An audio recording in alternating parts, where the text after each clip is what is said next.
At Focus on Liberia, we discuss everything Liberia, from education to politics, arts and culture, entertainment, agriculture, history, religion, family, and technology. Focus on Liberia uncovers and showcases the best of Liberia and shows the world the truth about Liberia. We educate, elevate, and promote all things Liberia. We conduct interviews, panel discussions, debates, and more. Tune in to Focus on Liberia on Facebook and YouTube and be a part of the stories that make up the news. This is Focus on Liberia, and I am Dennis Ja. Hi, and welcome to Focus on Liberia. I'm your host today, Dr. Clarence R. Pearson, and we are going to be discussing issues surrounding the University of Liberia. We have a challenge at the University of Liberia, a standoff between the administration of the University of Liberia, the faculty, and the staff associations. There are a couple of issues plaguing the university just beyond the faculty and the teaching staff and the administrative staff with the administration. So we will be looking at those issues, what are obtaining, and we will be discussing what could be possibly the way forward. So those will be the issues that we will be discussing today. And I will be having a few of panelists with me on the show today, hoping they will join us right in time so we can get this ball rolling when the time comes. But again, yes, I'm Dr. Pearson, and it's good having you on with me. Please share this show. If you're tuning in, welcome to Focus on Liberia. Please share the show. Share this show. I'm doing the same. So let's share this show. So let's talk about the University of Liberia. We all know that the University of Liberia, the flagship institution of learning in our country, the lux in tenebris, as we call it. A lot of us Liberians pass through the walls of the University of Liberia. And a lot of us have had opportunity to not just pass through the walls, but to be beneficiary of that university. A lot of Liberians who pass through through the walls of the University of Liberia rather, are also some of the most outstanding sons and daughters of our country. So yes, we all are passionate about this university. And once the university has an issue, it is indeed a concern for us, and we delve into those issues and try to understand what is going on there, and we can lend our voice as to understanding what's the way forward. I want to welcome Joseph Otawo on the show tonight. He's just joining us. Joe, welcome to the show. Yeah, thanks, Doc. I'm glad to be here and how to our viewers. All right. I'm looking forward to an exciting conversation tonight. But let us give our viewers a little brief history. I know we'll get into the detail of this conversation while we are with others to join us. But I want you to join me. Let us just give a brief summary of what the University of Liberia is in terms of its history. Do you want to give it a shot?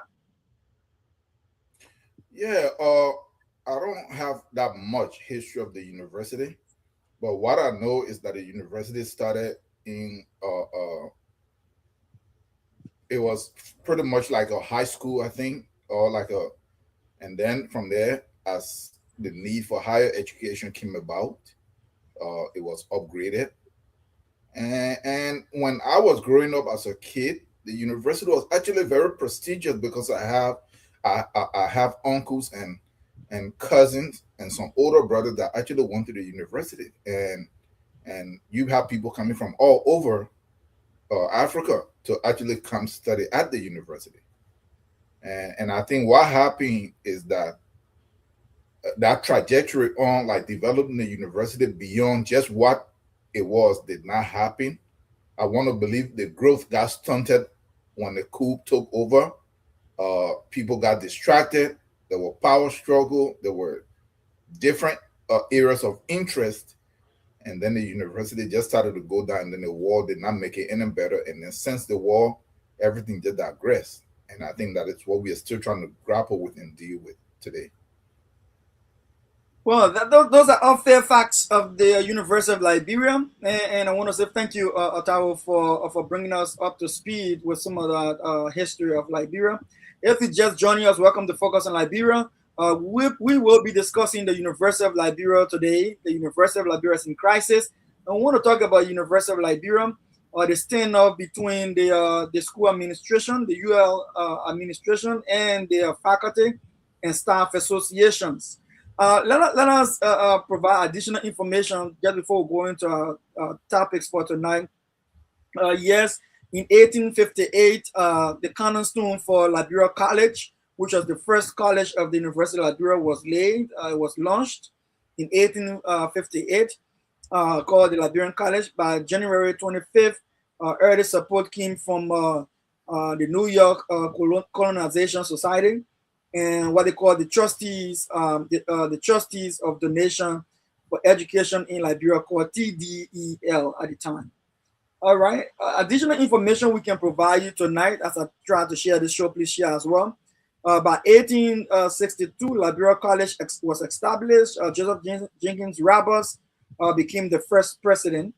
And then we move on to 1863. The college begins instruction with very small inaugural student body and faculty, including Edward Wilmot Blading. A lot of us know Edmund Wilmot Blading. He's one of Africa's best. And during this period in the 1800s, between the 1860s and the 70s, Edmund Wilmot Blading was well known in West Africa for his contribution to education as well. He is well known also in Freetown, Sierra Leone, where they have a monument to his honor there. And when I went to Sierra Leone and saw his monument, I was very impressed with what level of respect they have for him there. And Tao, when I did my master's thesis at the University of Liberia, I did go to collaborate with my master's field study in Freetown because I was studying the Truth and Reconciliation process of Liberia and then the TRC in Sierra Leone. Right. Yeah. So I had to draw some comparative analysis between the two processes and how they came out and Sierra Leone came out on top over Liberia. I was trying to understand our dynamics, and I was fortunate to have met with the TRC chairman, Bishop Ampa, and I had an interview with him. They got that picture when you see me, I look very dry and skinny coming out of the war. But I took my studies very serious. That's how serious I took education at the time. I went there, and the students, the student union from the Frobe College, joined me to have my survey conducted across Freetown with civil society, women's group, ECOWAS group, UN group, the army they had there at the time, the police, the press union, and I had a wide range of interview across Freetown. The Council of Churches and everything, the Muslim community, to help get an idea what was going on with the peace process compared to Liberia. It was a very rewarding experience. So yeah, Edmund Wilmot Blading, when I went there, I was very impressed with how much respect they have for him.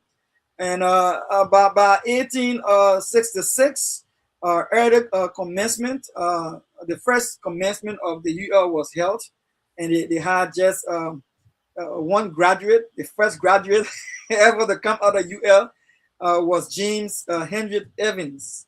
James Henry Evans, and that was in 1866. James Evans was the first graduate of the UL. And the last time on the show, Eastman made us understand. The first kind of a population of LD at that time was around like 7 students, stuff like that, per semester. Very, very low enrollment at the time. But we can understand why. You can understand why the LU, like we said last time, was primarily initiated as an opportunity to boost, according to them, development of human resources for the new state that they have formed in 1847. And we all understood also clearly that the university, the Liberian College at the time, in the liberal arts section, mainly focused on building people that will lead the nation after its formation. So it was just for an elite group of people, Ottawa, like I argued it last time. And the reason for that, even if the indigenous people wanted to be a part of it, you know, education, especially for higher education, is a step process, right? You have to first learn the language in which the school is operating. And people all know people had local languages and local culture that was not very much akin to that of the Western culture. And you will elaborate more on that, Tao. And then at the time people would take to graduate through the process of early education to get to the level of college education, that took them time. So we can see why there were some delays in the process also. But with that brief background given, let's delve into the conversation today. And this is the conversation for the day. The UL Administration and Faculty Staff Associations, the administration of the UL and the faculty and the staff associations are having a standoff. I think just for us to get this conversation started, I want to ask you and just tease this out from you, Tao. Yes.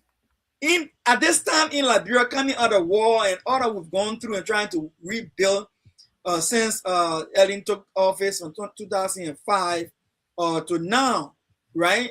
Mm-hmm. Is this a conversation we should be having? Let us just start from there. Is this a conversation we should be having? Really, this should not be the conversation if the right systems and structures were put in place, especially in terms of resource management and our focus on where we actually needed to take the country. And I think every time this is always missed. It was missed in 1822 or 1847. It was missed in 1980. It's like when each group take over, nobody really trying to look at where they need to take the country, right? Because your education or your educational system will determine that, because that is where you're producing people from, right? So because that was not put in place. So that is what we have here. You know, I was looking, when I got your topics, I went ahead and I pretty much stopped work and I started to do some research just across the whole of Africa, first across the region, the West African region, and then across the whole of Africa, and then try to look at the US. When I go to Ghana, Ivory Coast, Senegal, these French-speaking countries, or East Africa, I actually see actual information on the websites of the universities and the government on how much the president or the chancellors make. But in Liberia, you barely can find out. I went to the university website and I checked, and all you see is projections like between 15 to 20,000. But that is good enough. Let's just take that number, because we are talking about the go slow action that in fact they are putting up, right? Why is the president of the Republic of Liberia University making $15,000 to $20,000 a month, while the lecturers are making $400? Why it range from, if you're just a lecturer, you make from $400 from the university itself to around $700. If you're a professor, you make between $1,200 to $2,500. Okay, let's take that number and then look at the gap. 15 to 20,000 for the president. And that is just the president. Now, all the top people, if you look in the range of the top people, they're all making between 10, 12, 11, 9,000. Then I went to Ghana, because we all look at Ghana as one country that is doing well, right? That we go and we actually get training and stuff from. Then I look at Ghana, and across Ghana, the lecturers make very close to what we make in Liberia, around 250 US to like around 400. Then the professors make between about, depending if they're research professors, so like about 800 to like around 1,000, 1,005. So Liberian professor even make more than Ghanaian professors. Then, do you know what the difference is between those professors and the president or the chancellor of the publicly run universities? between 3,500 to 4,000 US dollars. So you see how that makes some sense. But in Liberia, it jumped from 2,500, and the chancellor makes about 20 grand, 15, 20 grand. So these things are always going to be an issue. And we see this across all of the area. You have the regular salary in Liberia for the civil servant that actually really run the country, 150, 200. But then the head of those agencies and ministries are making tens of thousands of dollars, 15, 20,000. So these are the you are muted though. So these are the problems that the person that we are having. And so these people are going slow. And not only that, but the professors are making this and the lecturers, and they don't even receive the money. Thank you, Tao. So, but that's why I say we should start from this question. Should we even be having this conversation at this time? Like, no, we shouldn't. Yeah. That's what is mind-boggling to me. Should we even be having? Is this the kind of conversation that we should be having about the flagship university within Liberia? Should we be having this kind of conversation, or we should be talking about better things for the university, like where the university is making advances, some of the things that is making progress in, and how we can add value to those things? Shouldn't we be talking about the bigger things that the university are doing, other than talking about there's a standoff between the administration and the faculty and the staff? Yeah, and that is you are right, Dr. Pearson. That is what we're supposed to be discussing. So this is where Liberia is always stuck in the 1800s or in the 1980s, right? Because you are right. At this stage, why should we be having these discussions? Okay, the university on average, the government created a $47 million budget. You can say, oh, it's not much, right? But there is a $47 million budget. Then Asla Meta, I went and I checked. Asla Meta, all of the mining companies and the major corporations in Liberia also make donations. What I checked from the final, you see, that's the thing about Liberia. These donations are not made public for you to see it. So you don't even know what their donations actually amounted to. And we thought this lady coming in would make, because she was the one that went around to raise this money to actually push these companies. We thought that she would make this to be public so we can know actually based on government budget for the university versus sponsors how much actual income. It doesn't exist. When I go to the university in Ghana, I can see it. If I go to Kenya, I can see it. But I come to Liberia, it doesn't exist. So now let's just say even if they give another 4 million or 3 million, that's about $50 million. Are they telling me, is the president telling us that they are not able to pay the people, the people that are actually supposed to be responsible to work?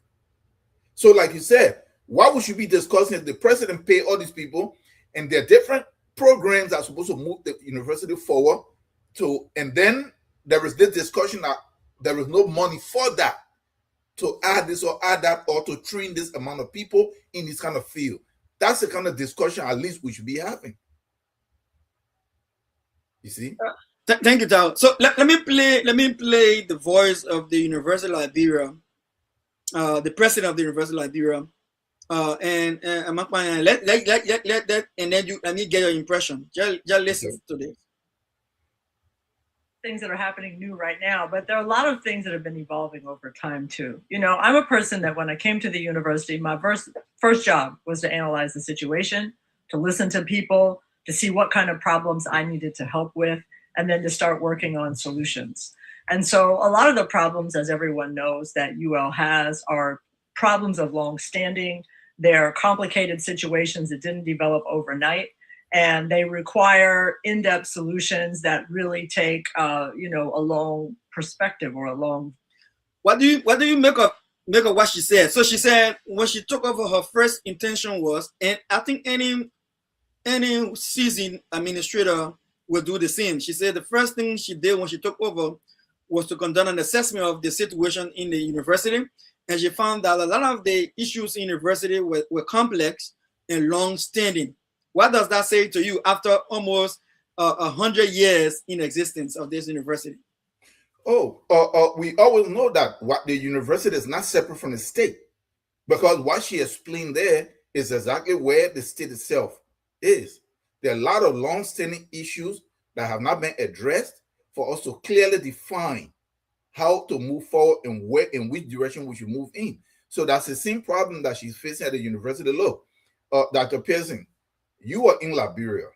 You had the opportunity as a much younger man, you're still a young man, but as a much younger man, to kind of be close to government.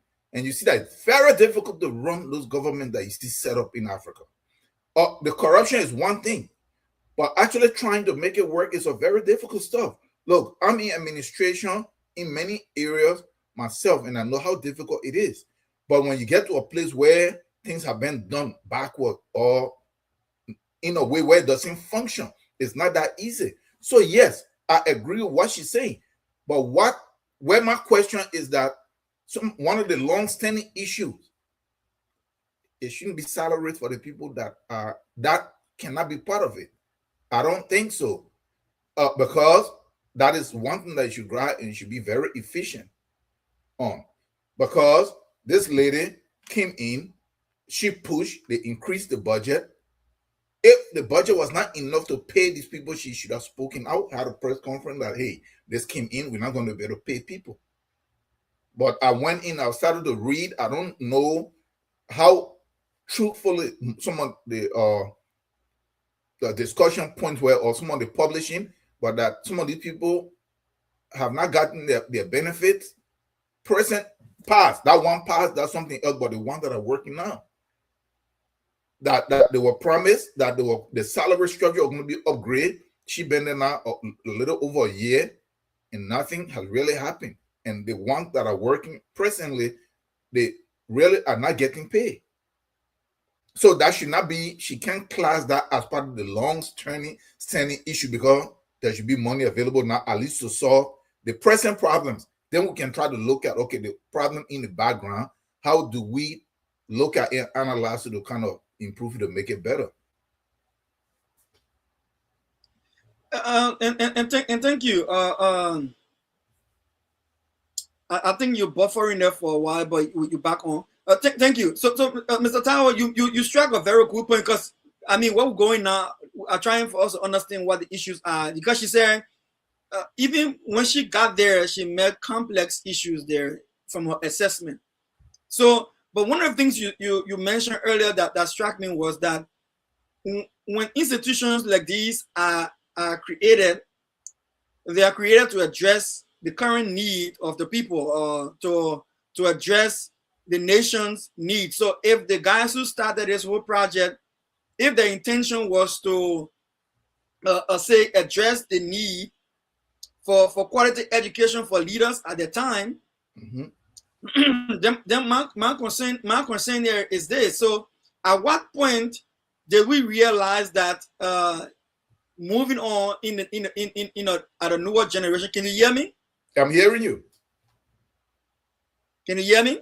I hear you. I hear you, Dr. Pearson. Yeah, I thought we were frozen for a while. So no, I'm wondering to myself, yeah, at what point in time did we realize that the country had grabbed and moved on a little bit, right? That the country had moved on a little bit. So maybe say the early founders, Joseph Jenkins Roberts, then created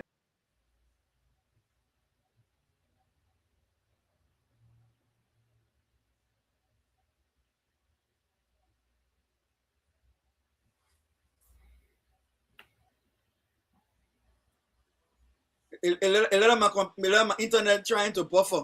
Yeah, since your internet, yeah. Since the 80s to now, since we took over, have we been able to sit down, like you normally would say, Africa needs to tailor its governance, its education towards its culture, its own tradition, its own what works for Africa, right? So have Liberians been able to sit down and look at these long-standing complex issues that Makpanya said it's been there for a long time, And LB been there for more than 160 years. 163, 64 years.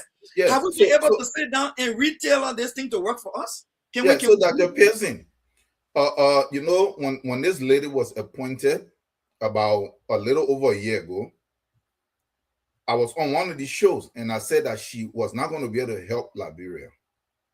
She was not going to be able to help the university.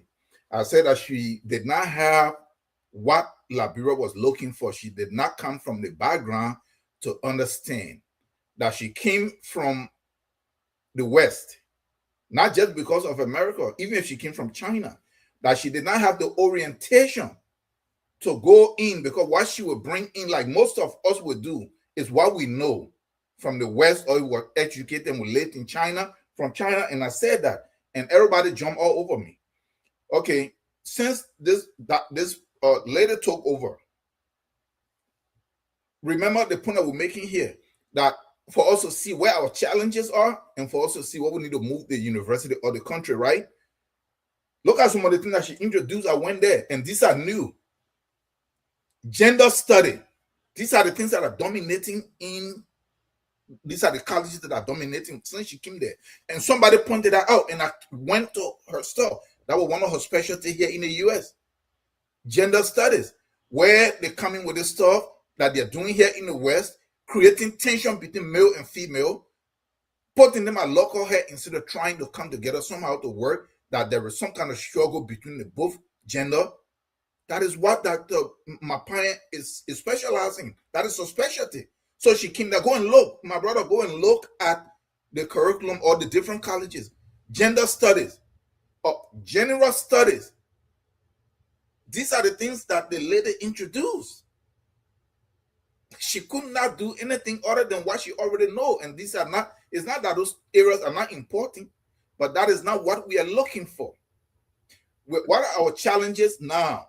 No, what are the areas are supposed to be developed? But Brother Tayo, somebody could push back and say Liberians have been in charge of University of Liberia since after 1979 coup. All right, the overthrow of President Topical. Liberians have been in charge of University of Liberia up until Madam Kwanya was appointed by the president. So we had this thing with us since 1980 to 2004, 2000. So what I said that we did not do ourselves, that you think she didn't bring that we could have brought to the table as Liberians. No, but Dr. Pearson, remember, I agree with you 100%. That is why I said that we keep missing the mark, right? I said we missed it in 1980, also when the so-called indigenous people took over. So, but her coming in, look, this lady, there is nothing. She probably can actually do a good job, but it's just that what she is bringing now is not what we need. I'm not saying that we ourselves that was there at that point that we knew what we're doing or that we did everything correctly. No. Look, we are not identifying what we need. If we identify truly what we need in Liberia, that will determine who we put in position. But I think hiring the lady was just something about prestige, that she comes from the US, that's associated with some kind of university or college. And so let me interject there. So I have this perspective, right? You know, the university is not just run by the president, right? We got the faculty senate, we got different departments, we got different leadership, right?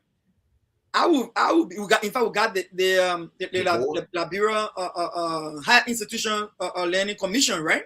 We got Ministry of Education, who and Higher Commission, they all take care of the curriculum, other than the direct curriculum and stuff like that. Now, I would think to myself, you think if we had the capacity, like you're saying, to deep dive into understanding what Liberia needs at the University of Liberia and lay the foundation as to what we need, it wouldn't matter who we bring to president the University of Liberia, would it? No, exactly, it wouldn't, because you will have an entire agenda on where you want this institution to go. So now you're bringing a professional to follow that trend. And I made a statement here that until we have it, and that is the struggle that some of the people that are coming from the diaspora, that they also are facing, the ones that are good, I want to do something, but they're coming to an area with no structure, with no sense of direction. with no actual framework in which they can operate for them to lend their expertise. As a result, they just get stuck in so say one, so say all. So it's the same thing she's struggling with. And so based on that, I said that she was not going to be able to succeed that easily because she was coming to a system and she is not in the position to be able to build that particular system like you described, that all of the structures are put in place and a clear vision is laid out. You can bring anybody at that point that have the capability to work in that kind of system. That is what we keep missing. So in this case, what do we do then?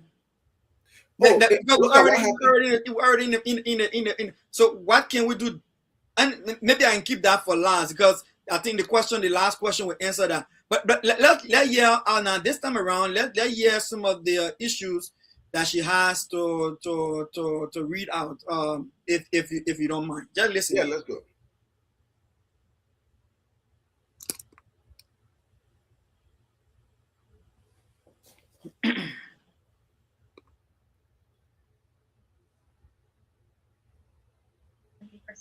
I'm trying to get this on, and then the volume is low. Yeah, let me get the volume up and see what we get from her. You know, I, like everybody else, was appalled at the state of the bathrooms and really vexed by the fact that, you know, people's dignity was just not respected with the condition of the bathrooms. I thought that I'd be able to fix them quickly, but when I took a deeper look, I saw that the reason that the bathrooms were in bad shape wasn't the bathrooms themselves, but it was actually the water system, and the water system problem was attributable to the electricity problem. So how?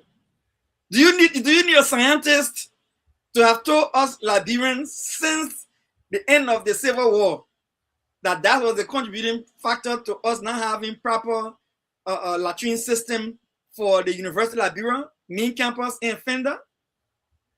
Oh, we know that. We already knew that. And remember, I don't even think the Fender campus even connected to any real major sewage system. I think it's some kind of small septic tanks and stuff that probably have a backflow. But Dr. Pearson, what does it really take to even just have light and water system just in one building? Just one building or a couple of buildings in that is just a school system. This is complete neglect. Look, that is why I said here. I said this about a year and a half ago, or almost a year and a half ago, that this lady was going to struggle. This lady come from an environment where structures and systems are set in place for them to work. So why is she coming in trying to struggle with plumbing issues? That is not what the president should be dealing with.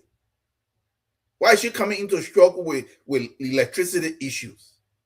Those things should already be there and in place. The lady's supposed to be dealing with policies, drawing out different ideas and consulting with different sectors across the society, maybe across the world, looking at what we need and what needs to be done to move things in that direction. Not come here to be worried about that a toilet is not working. So look at how far she's being pulled away from where she's supposed to be. I saw this. I mentioned this. It's recorded here that you are going to struggle. That you are coming to a place with no structure, with no sense of direction. There was no vision. So they expect this lady to come in and be the plumber, be the janitor, be the landscaper, be the repair woman, and everything else. And then while leading it, it's not possible. Let's listen to her further on the same issue. Got to thinking about how can we solve electricity, water, and bathrooms at the root level, not just slap up some new fixtures, but actually to make the system better from the root. You hear the part where she mentioned she's interested in solving problems at a UL, but she, at her level, she says she wants to deal with it at the root. But the point here is that why haven't we? You know, that's why I'm struggling because I myself been at LU campus. I couldn't even use the restroom there, right? When I was doing my master's, I had to go to my office when I wanted to use the restroom. Then come back because my office on the bypass. Then come back on the campus to go and do my studies. I never went there and used the bathroom at the main campus. Never. Because it was always deplorable, right? But the question I'm asking myself here is that how can we miss it as a nation? The flagship institution of learning of our country, we have not gotten something as simple as properly functional latrine. Yeah. So Dr. Pearson, you see, you listen to the lady over there. She is mentioning something that she cannot solve. This is something that is outside of her scope. So she can solve it at the root level. She can only solve it at the level of the university. So it means, what I mean is, it is working at the root level and the problem is localized at the university. Then that is, if she got involved, that is what she can solve. But this problem goes beyond the university and is actually at a national level. So is she going to go ahead and start dealing with the lawmakers about trying to invest more in electricity, trying to invest more into sanitation? But that is where the root level is. So it's a complete failure. That is why I say here that Liberia was a failed experiment. Look, forget about the fact that the war came in 1990. But remember, from 1847 until 1980, that's 133 years. Not that much were really working in Liberia. Okay? Liberia was only closed up into Monrovia. The vision that was laid out for Liberia, that was very selfish and self-centered, that a small area where a small group of people live, is where things should function correctly, and the rest of the nation was just left to waste. It's that same trend that we are also following, which is wrong. When Doden came in, they followed that same trend. They failed. The so-called progressive, they followed that same trend. They failed. And now, when Ellen came in, they followed the same trend. Why was the Ellen government in power? 12 years after, within 12 years, that they knew that the most critical issue, she's an economist, according to herself, that if you don't have power, you have no life, that the power issue was not addressed aggressively.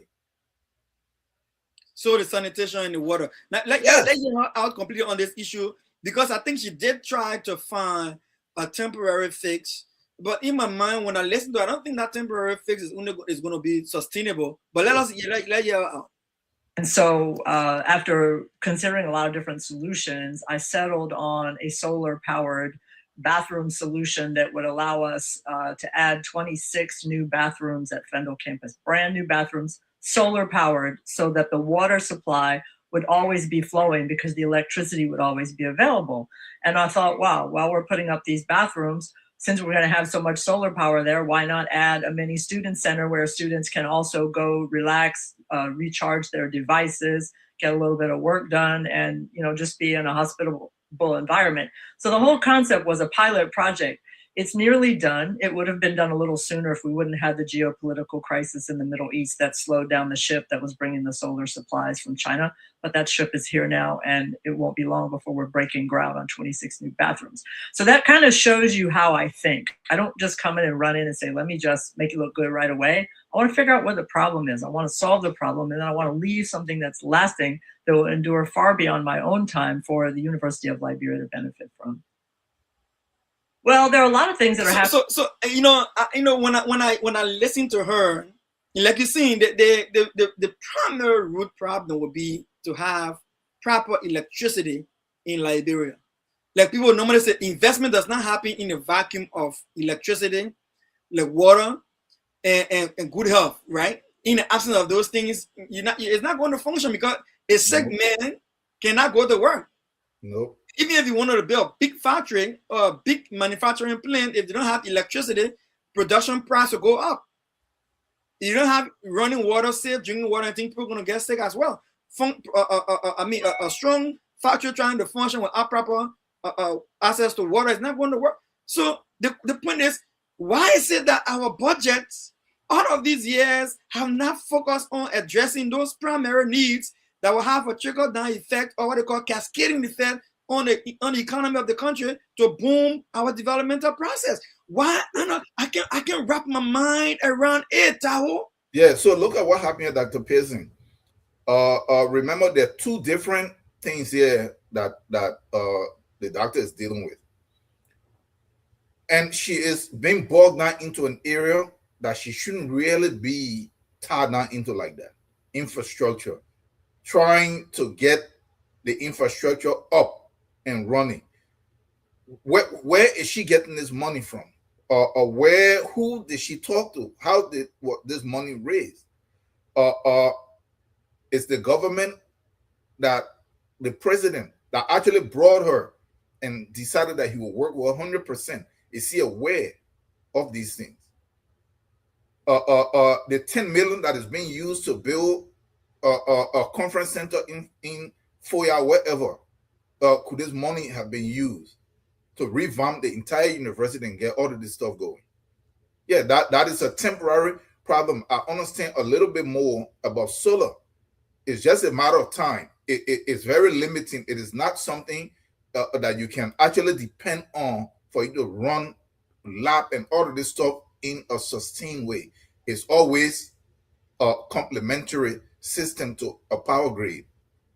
You see? So yes, she's trying to find short-term solution, but it's really not going to work that well because look, Dr. Pearson, let me say this, which you already know. If a country is going to move forward in any of it, in terms of development or so, you have to look at the country's budget and how funds are allocated. Look at Liberia's budget all through. Let's just say we start from 2006 and then coming all the way to present. Look at it. What does it tell you? It tells you about people who prioritize something else. The priority the Liberian government system have now, or governing system have now, is to pay salaries and benefits and stipends. That is it. It is not intended to invest in institutions or in the people in any way. You can see it. So why is this lady running around? You brought her in as the president. And you're right there on Capitol Hill together, pretty much. Because that's what the main campus is, or the old campus. And here she is struggling, going all over the place. Okay, but what happened on July 26th? They went for 1 week. When did you ever see us? 1 week celebration. Do you know how much money that was? So these are some of the things. So yeah, it's a failure of the state. You know, I posted something and you acknowledge it, right? Where Guinea have decided that they're not going to refine their bauxite. And then if you look at that stuff further, the next step is for them to start producing aluminum at home. And so I posted, I said, this is where Liberia should be moving. And you said you agree. And then Marco Padmore came in, if he's watching. He said, if you do that, look, I would just be more corrupt. And I agree with him. Because every time an opportunity comes for any kind of development, all the guys in government, especially in that house, they jump in. Why would the guy have interest in letting the universities run very well when they are building their own universities? Why would they pass better policy to put more money in there? When they're running there, so they need to be stopped. That need to be illegal. Look at Prince Johnson. All that money that they spent in Nima, put that there. The moment he died, what happened? The place is shut down. Instead of them investing, a prince then had pushed to invest in the state, in the county, where the university system, the school system belong to the county. Guess what? It will still be running. They got the Nima University there. Yeah, but why couldn't they put that money there to improve the that? Nima Community College, and why couldn't they put the money in there to improve that? Yeah. And this is my problem that I have with government officials trying to run private project like we're saying here. The guy that is the director of JFK have his own private hospital. This thing need to be stopped. It needs to be stopped. I agree with that, Tao. So if you view us, this is Focus on Liberia. We are having topical issues, and today we're discussing the University of Liberia a crisis they have there. There's a standoff between the University of Liberia administration and the faculty and the staff associations. Let me take us to another clip from the you mentioned the issue about the salary, Yeah. and that's one of the sticky area of the university right now, stand up where the university were deducting monies from this guy for the NASCAR for the pension money, but now remitting it to NASCAR, right? Yeah. And for many years they did that. And I was listening to Dr. Lester Tanner, as they can call him, Tani, but and he's the fat guy there over finance now, right?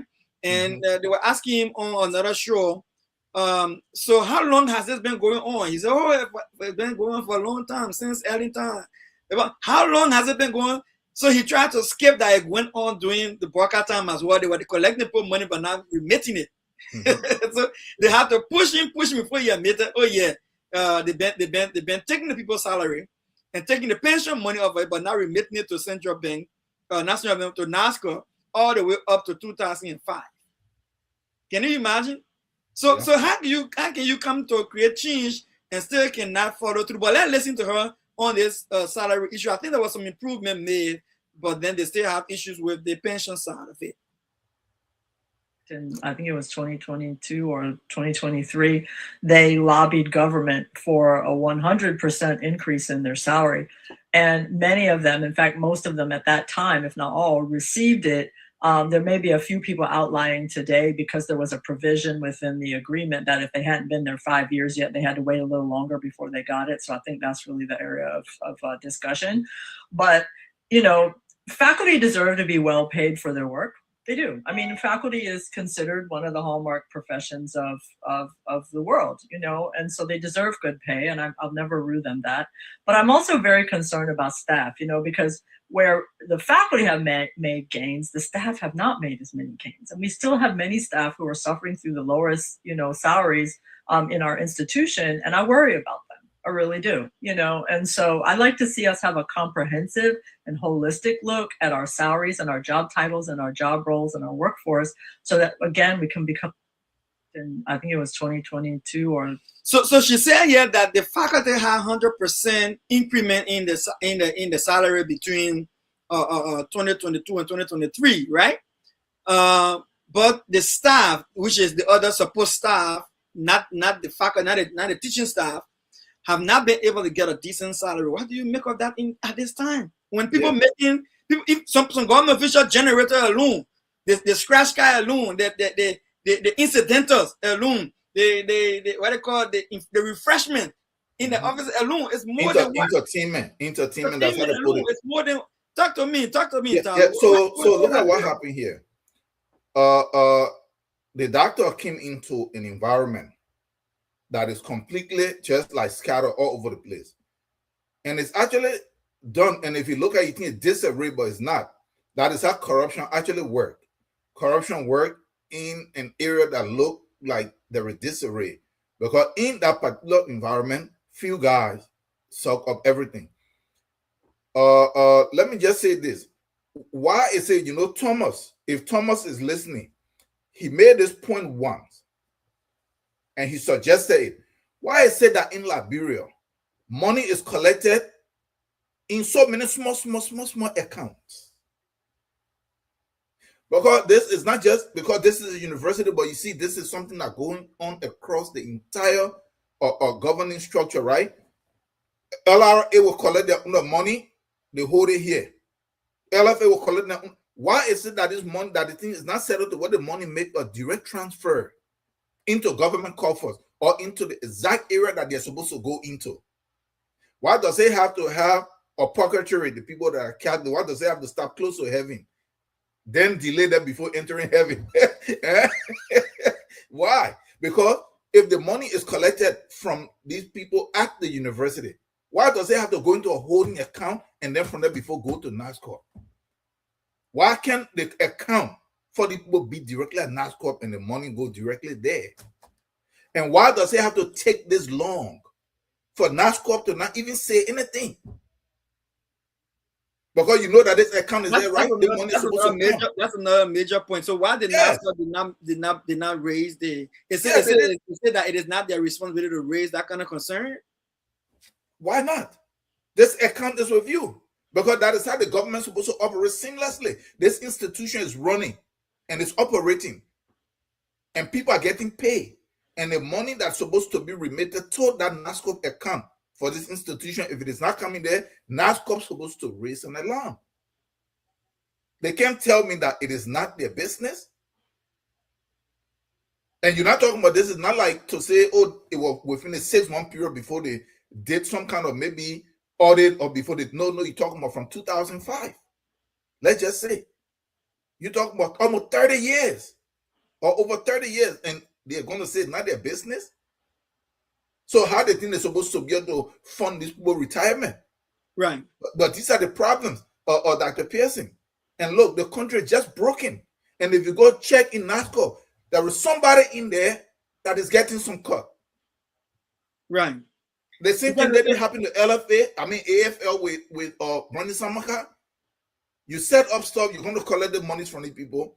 How can the one army guy, how is Defense Department alone having access to the budget? And they hold on to the money and the money disappear. So it's the same thing. So look, Thomas said it here. They need to streamline things so that the major accounts that are set up in government cover where this money is supposed to go, they're supposed to make a straight transfer into those accounts. You see? So when they get, look, let me tell you something. I just want to give this, right? My little daughter, I'm trying to teach her some stuff about finances. So I went ahead, opened an account for her under me. And then I set it up. And then I said, no, I'm going to try to separate yours from mine. I'm going to be able to monitor yours. So she said, but you're not going to be able to get a card too like the way you gave me. So I said, no, I'm not going to do that. Because I want to know who is spending the money.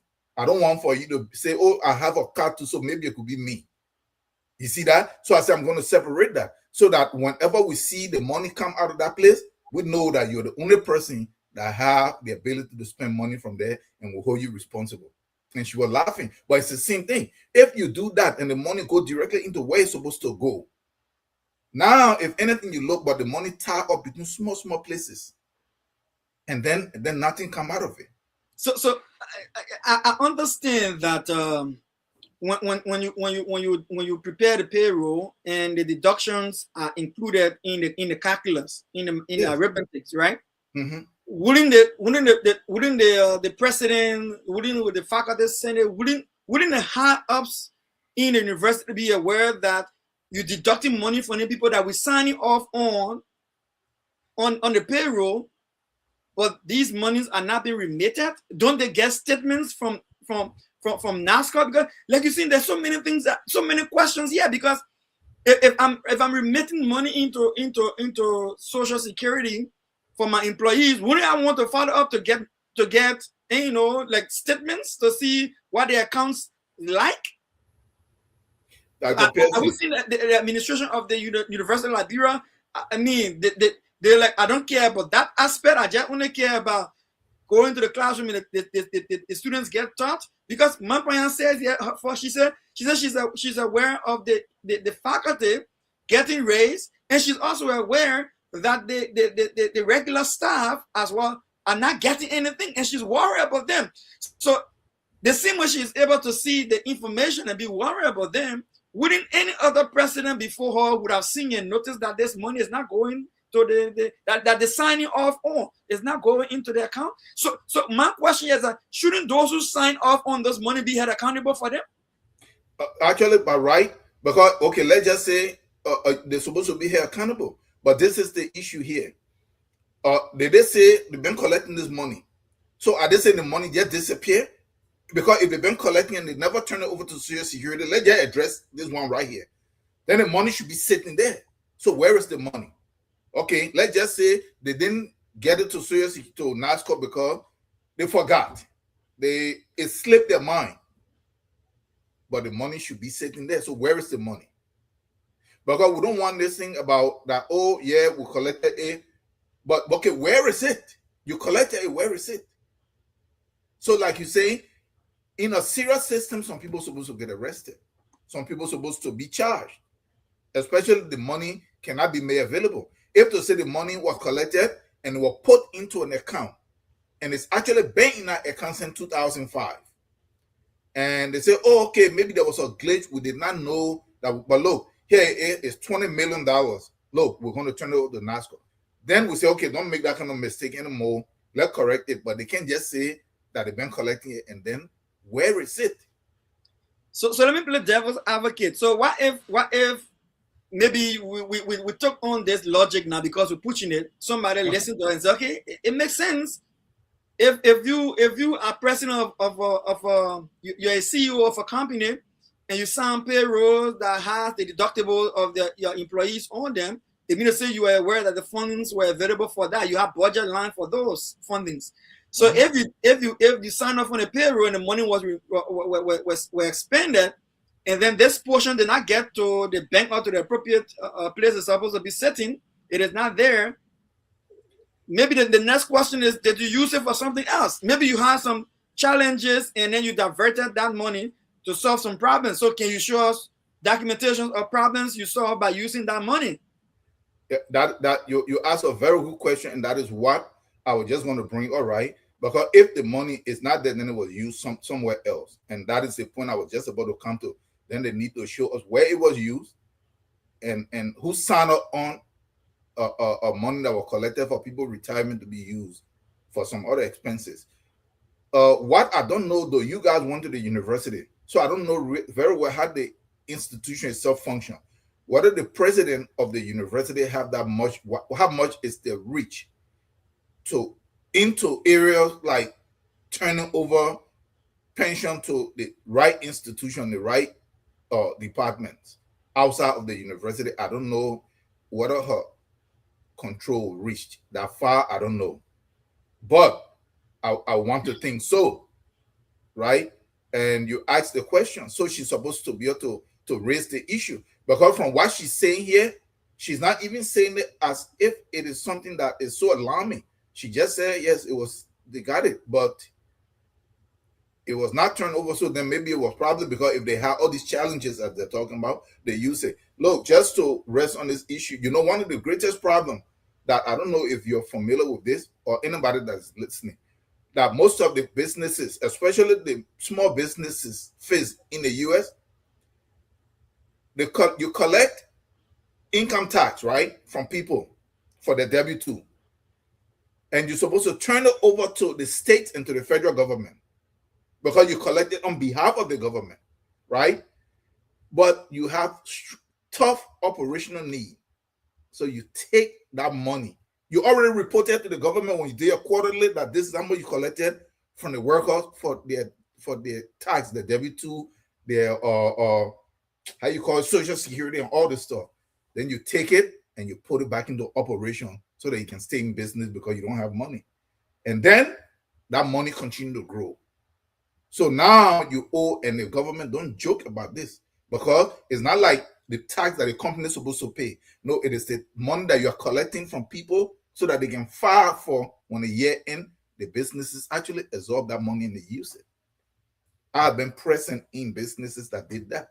And the owner had all kinds of lien on his house, on all his properties until he could pay that money. So it's similar stuff, right? So they collect the money. They probably didn't turn it over. My thing here, I don't even think they really use it for anything. If it's from 2005, some people are just eating the money. Yeah. Yeah, you're muted. Is there some people are just eating it? Yeah, they were just eating the money. Because where is it? So the guys are saying that they're not going to go back to the classroom at all until that money can be remitted. Yeah, they're right. I'm hearing that the government has pledged to make that money payable to NASCA, and the guys are saying until that money is in NASCA, they are not going to go into the classroom at all. And their spokesperson, the president, was on another platform last night making that statement as well. But let's listen to this one next, if you don't mind. If you follow us, this is the Focus on Liberia. We're discussing University of Liberia, its challenges and the standoff between administration and the faculty and the staff associations. All right, let's make progress. Let's listen to her again and let's see who can take this one from, this other one from.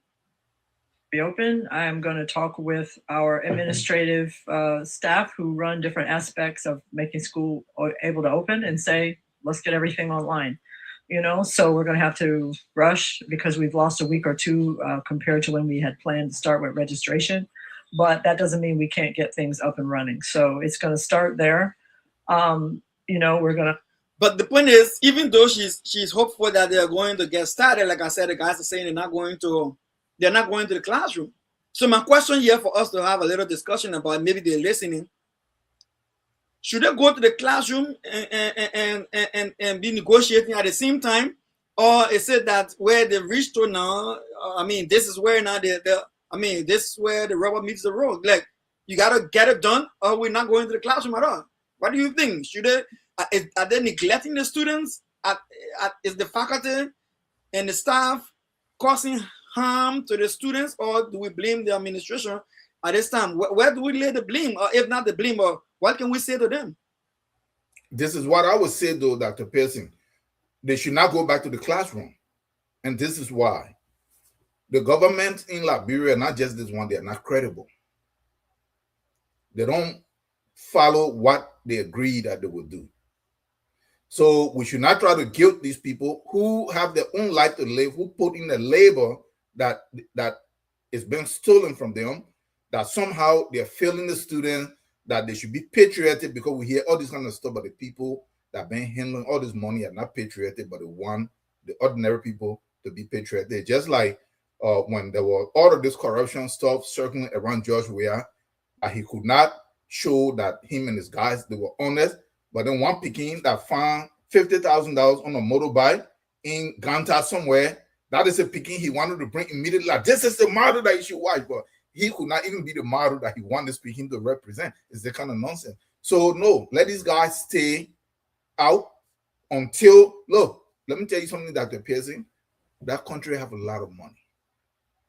That government have a lot of money. You see all this stuff right here. Have you heard our senator did not get paid? Have you heard our senator went 1 month without getting paid? Have you heard our senator went 1 month without getting their benefits, their strike cards? Have you heard any minister or agency here went 1 month without getting their pay or their benefits? There's a lot of money in that country. These are guys that are taking all kinds of tricks. I think somebody was mentioning it here. I don't know how true that was, but that they were pushing for $10,000 a piece for some kind of break or recess. Do you know how much that is? They went and just spent 1 week in Buchanan to celebrate Independence Day. So there is money. So the government should make the money available.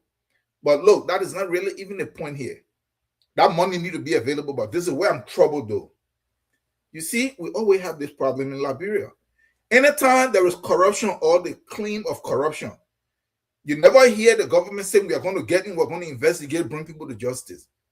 So they're just going to make the money available. So what happened to the money? It is not, so you keep taking taxpayers' money and covering up corruption. When Bernie Samaka is supposed to go to jail, upon say, oh, we are all one, the government is going to make it available. The AFL people did not demonstrate the Upon ever make it available. No, it never happened. It never happened. Up to today, the AFL people did not get their money. So the faculty, if you listen to me, just stay out of the classroom. This government in Liberia don't tell the truth. They don't do the right thing. They want to just promise you, you go back while you're negotiating with them, they're not going to pay that money. Let them pay. Let the university shut down until they make that money available. Then the question that will be to us, like if we were arguing with somebody who think differently and say, listen, education is vital to the very fabric of our society. If the crooked politicians are not funding education properly and they're stealing from the faculty, keeping the institution shut down only further hurt the students, the very kids. It's going to delay them from graduating. They're going to miss, like she said, they're already 2 weeks behind. And they even missed the vacation school, and then they're 2 weeks behind now. So it hurts the students, the young people more than it's going to hurt the administration and the faculty and the staff. So how do we balance out the harm done to the young people and meeting our demands at the same time, Dr. Tao? Yeah, but Dr. Pearson, you see, you're talking about the harm as if the professor and the lecturers are not responsible for that. They are not the one causing the harm. Imagine you going to work and you are not getting paid and your benefits are siphoned off by the company owners, but they tell you that it's going to hurt your customers, the clients that you are used to dealing with, that it really depend, they really like you, so come back to work. While you are losing your homes and you can't send your children to school, you can't put food on the table for your children. That is what we are dealing with here. So your company or your employer is going to be responsible for that. They need to address their clients. So this needs to happen so it can create enough pressure. What the students need to do is they need to jump on the side of the faculty so that they can pressure the government to make this money available so the faculty can return to class. Look, we're not going to have this all the time, that these guys will sit there, they commit corruption. Then they will tell the people that they're committing the corruption against, that are the actual productive people in the society, like the professors and the nurses and the doctors, that somehow they should just be patriotic and they should just go back to work. We should not accept that. There must be some kind of disruption. And if them going slow to where there is a disruption, let that pressure be mounted. Let the student body join them, join the professors and the faculty, so that they can push for this government to do the right thing. Whether it was under them or not, they came in, they knew Liberia had problems and they inherited it. Look, they have money. Let them cut the strike cut. They just cut strike cut alone, they can pay this money and even have more left over. All right. If they can just cut the scratch card and the gas slip alone, they will have enough money to pay this. So I want to say to the young people that, look, I was there at the LU there. Like I said, I was there. I know what it feels like. I one time joined my beginning, went to demonstrate to the Foreign Affairs Ministry when Ellen was there. Because I wanted to carry tuition up for the undergraduate. At that time I was in the graduate program. And I say, in solidarity, you can't leave a movement behind. Say in solidarity, we joined a group, went there, called the Northern Minority. And started running on the fence. Oh. But the real meditation, that's some jumping over the fence, going by, leaving from the road and leaving from Ministry of Foreign Affairs, jumping over the fence, running by in the fence. Because anytime the chase on a straight in the fence, we can run. Yeah. Okay. And when you push up from in the film, going back that Jonathan side, going down the hill. But the point is that after a while, the president finally sent somebody down, so they called the leaders and they went there and they had a conversation. In the beginning, said they didn't want for the tuition to go up, right? But besides tuition going up, there's this thing about entrance that has been a long-standing a debate at that LU under the Palava Hall, and it looks like it's still going on because she mentioned something about that. I want you to pay attention and tell me what you think. Assess, what the courses are that we need, whether we need to get some adjuncts, etc., and get it going. In terms of whether a couple callers addressed this for our entrance exam for the master's programs and graduate school programs. Do people need to take entrance a second time? I'm a believer that they do, and I'll tell you why. The skill sets that are needed for graduate and professional school are different than the skill sets that are needed for undergraduate school, just like the skill sets that are needed for undergrad are different than high school. And so you need the opportunity to assess students newly for that level of work. Students may have grades for a variety of reasons, and they may have had different teachers and so on. So you really want the opportunity to assess people anew. Again, that's a normal practice all over the world. Do you agree with her? Now let me set a foundation here. So I remember when I was in Liberia, I took entrance to go to enter school, right? Grade school, right? And then you go through grade school. For any reason, you have to move from one grade school to another. You took another entrance to enter, the entrance to enter. And if you graduate from high school, you take the WAEC. Back then, they used to be called WAEC. Now they call it the WAEC and WAS. They were using the West African model as well. And then you take the at the end of your graduation year in 12th grade. You do that in sixth grade. You do that in 9th grade. You do that in 12th grade. at some point the 6th and the 9th grade became optional. But then at some point again, they keeping it there to let what at least to practice before getting the 12th grade, right? And then graduate. So we have problem as people who coming from war and struggling can hardly afford already. You pay for all your years in school. You pay graduation fee to leave the high school. You pay for final exam. Also have a regular exam called the WAC or the WAS to get out of high school. Then when you want to go into university asks you to pay new money again to take different exam. And then even if you graduate from your first degree, your BA, your BSc, and you want to go to the graduate program, and you want to go to the graduate program, they also ask you to take another entrance again to enter into the graduate program. I had to do it on every single step. To be honest with you, I was one of those who complain. I was like, listen, if I graduate from high school, besides my exam I take out of high school, my final exam from high school, and then I had to be tested with a national test called WAC test, then I should just go into the university. I should walk into the university.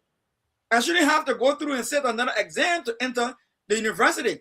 And if I graduate from UL with my bachelor degree, I should just go straight into the graduate school. I shouldn't have to sit another entrance to go into the graduate school. She is saying she feels, even though we have these conversations going back and forth for ages, like she said from the beginning, long-standing issues, for ages, she's saying in her view is okay because people can get a grace for a lot of reasons. Are you kidding me? You kidding me? What do you mean people get a grace for a lot of reasons? Look, that's not my fault. Even if I bought the grade, that's not my fault. That's the institution's fault. That's institutional failure. That's not my failure. And then she says, further, she said, the different kind of teachers and faculty and different kind of instruction, blah, blah, blah. Seriously? That's why you got curriculum. Yeah. Curriculum is intended to make sure that we all graduate at the same level of understanding. I know it is impossible that we all graduate with the same level of intake of the knowledge, but it is assumed that we all went through the same curriculum that prepared for one stage to another. And then last, she said she has seen it happening all over the world. You have to take entrance to go into colleges. That, for me, that's not true. I came to this country to do my PhD. I never took entrance. Yeah. I just justify my credentials for my previous learning. What do you say, Tyler? Yeah, so look at what happened here, Dr. Pearson. I have quite a few Nigerian friends, and I have strong presence in Nigeria. And I don't know about the other regions in West Africa, but when I told my friend the same question that you asked, that when we take WAEC, which was that WAEC, then we have to still take an entrance exam to get. So he said, no, the WAEC qualify you in Nigeria for you to go straight into the university, right? So like that. So like you're saying, you took some, you know that now they're doing in 6th grade. My niece, one of my nieces, she just took the 6th grade. Because I know way in the 60s and the 70s, my uncle said they used to do that. But when we came up, they moved it to 9th grade. But now they're doing the 6th grade. They're doing the 9th grade and 12th grade. And then you still go to the university, you still have to take an entrance exam. So what she mentioned there, there's some stuff to it, but like you said, it is not even having trust in the educational system at the lower level, because you don't even trust it that it is actually working the way it's supposed to work. So you see the whole systemic stuff. And then when other people also going to raise the question, even at the university level, the same way you're talking about how they got their grades, people are also saying how they got their grades also at the university. So these are some of the deep structural issues she's mentioning. But look, let me tell you one, the present form of educational structure that we have, when they talk about design in like the 16th and 1700s in Europe generally, and then perfected in the US, education in its present form as it's set up, go learn this or go get a job, it was meant to regulate the poor. Education in its present form is meant to regulate the poor. What that means? It means that if they need a certain amount of people to join certain companies to make the wealthy and the wealthy company benefit, the government fund that area more and they push people into that area Whenever they don't need that in that area and they're getting over, they contract that area by pulling funding and cutting stuff. So I'm just trying to say this from her point. That is that. So it is the model that we are following. Okay, in Liberia now at LU, if everybody that got the WIAC certificate, if they want to walk in the LU, they don't have the space. So it is meant to regulate, to filter, to reduce, to restrict. That is all that actually is. But let me just come in quickly. So in my mind, right? If we want a literate society, we should be happy, or we should be pleased that we have a lot of people matriculating towards a college degree, correct? So in my mind, like you said from the beginning of the show, rather than trying to restrict how many people can come into UL, because you said that around 30,000 kids enroll at UL at every semester, around 30,000 kids, young people. So if that is the case, why don't we expand and improve the quality? Okay. Like we always saying here, why don't we make education accessible without putting any hurdle, like unnecessary fees and unnecessary testing like we're talking about now, so that the kids can get the education we need? But like you see, I would want to see, like we did on Tuesday, I would like to see us, like you said, let us direct the education system to where we have problems that we want to solve as a nation. Yeah. So let me tell you this. You see the point that you made? That is how it's supposed to. That is how it seemed that it should be, right? But that's not how it works. Because an educated population is a threat to the power structure anywhere in the world. So in Liberia, Liberia is just following it.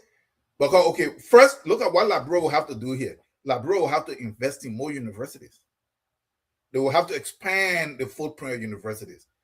Because if they're placing restriction, because like we had a discussion here that they're going to make K through 6 free, and they're going to go arrest parents if the parents don't send their kids to school. And the question was, if everybody just inside Monrovia, all the kids decided to want to go to school, where is the classroom that will hold them? It doesn't exist. So it's the same thing. Look at how small LU is, my brother. If all of the children over there that are passing WIAC, if they show up for them to actually get in, they don't have space for them. So the problem here is, and if they all went through and they graduated, remember, education is promising what? That if you go to school, your life becomes better. That's not completely true. Because all these kids will go to school now and they graduate. You told them this is what they needed to do, and this is where the frustration is coming from in Liberia. They now get this education now, and they have nowhere that they can plug in. Their lives are not getting better. That particular population become to agitate. So let me tell you, when you hear about welfare or all these welfare that is here in the US today, that's how it started. Because as these people were going through the school system, were graduating, were getting all these stuff, and there was no job for them. So they were really on the streets in Europe agitating about to disrupt the system.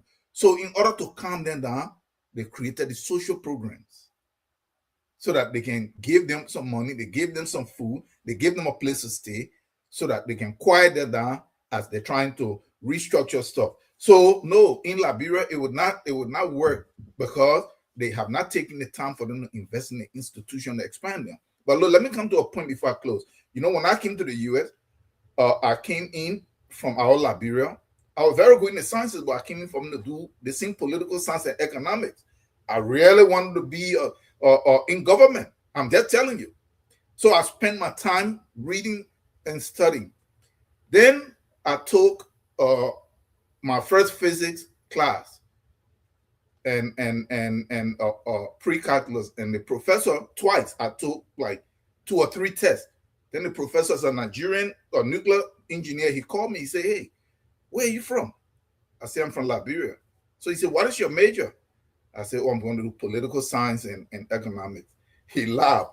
I said, "Bro, why are you laughing?" He said, "You're not going to make it in this country." He said that area is open only for the Americans that are citizens.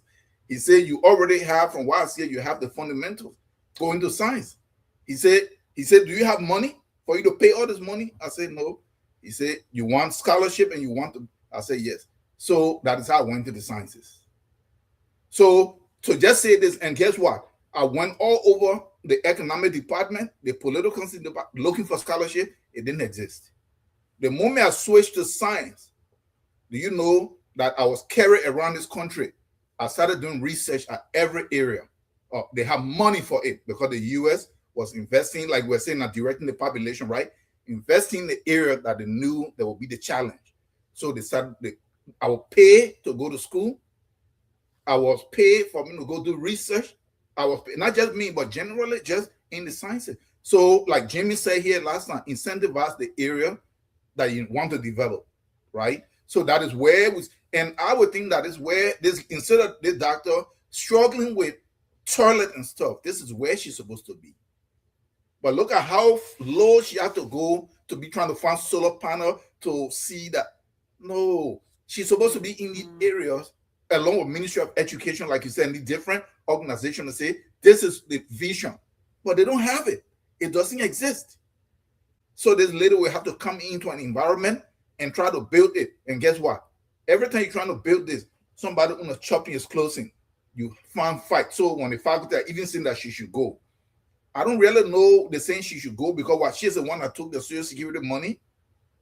Because me, I don't know the inside stuff. So if you go look, probably some of the same crooks that sit there are behind that. Because they're the one, they know each other with the professors and the faculty more than this lady. She's an outsider. Right? So stuff like that. All right. Thank you, Tao. If you listen and viewing us, this is Focus on Liberia. We're discussing University of Liberia, the Lux in Tenebris, and we're talking about the challenges the university is facing.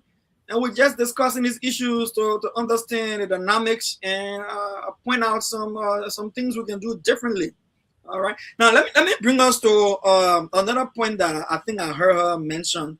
That look, and you made a point when Topical came up with the Green Revolution, right?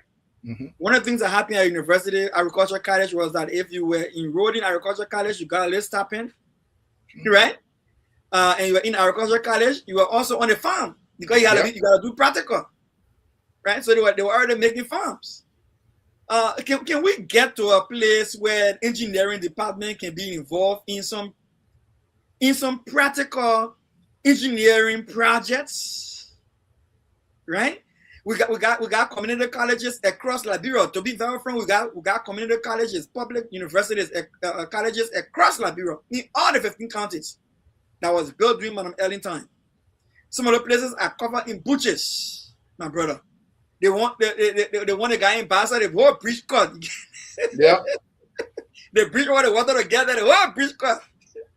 You know, Dr. Pearson, you raise a very good point, right? and this thing is a complete systemic issue in the educational sector. We don't practicalize anything. We don't do things to where, like, I went to school, I did all the physics, went to WIAC, did all this stuff, had the first place, all this stuff. I never seen a single pendulum. I never seen a single turning fork. I never seen a single scale that weigh into this stuff or a capillarity tube to be able to measure the temperature differences that lead to thermodynamics. I never seen any of these. But if you put it on the board, I will solve it in my head. But when I came here now, when I went to the lab, for me to, you know, that what you actually learn in the classroom, most of the time it's a completely different thing than what you are actually doing in the practical life. I was lost. So to say this, if look at most of the schools, high schools, they don't even have lab. So because that is where it's supposed to start from, and then they enter the university. And like you say, okay, if somebody's in civil engineering, they're building all these roads, whether small road or big road, whatever. Just let them liaison with those people and do internship or do some kind of hands-on. If somebody's in mechanical engineering, they're building these turbines and they were running all of those pipes for those places, and they were how they get the angle elevation and all of this stuff to make the water move in in this direction. These are things that they should be pressing at. But the educational system is not even structured that way. You see why you are asking? In order for these things to work like this, the people that are in charge will actually really have to work. And nobody wants to work. Look, I was in Liberia, I stayed there for a year, Dr. Pearson. I went many places, to LU, to the port, to LPRC. Nobody really want to work because in Liberia, the system does not hold anybody responsible. We just hit a very important point, and I want us to dwell there a little bit. So let us imagine we still have people when you leave Montserrat County, you start going to Buchanan, just along the highway, and you leave Buchanan going towards number 1, number 2, number 3. See, people still living in thatch houses, mud wall, mud floor, all that kind of stuff. You still, when you go into the village, still walking on between those small footpath, the corner on the side, you walk in the middle.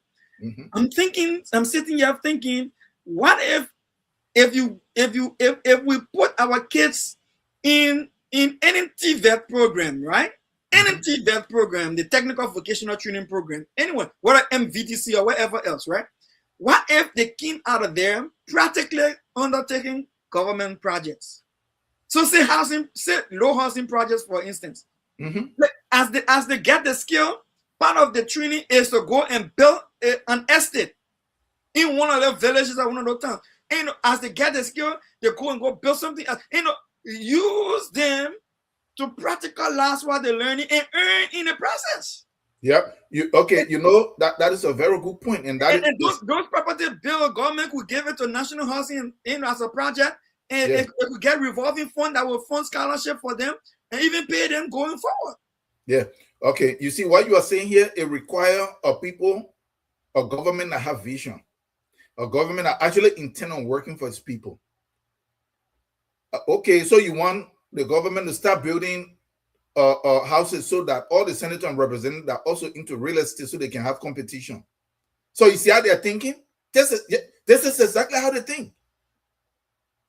This is exactly how they think in Liberia, the guys in government.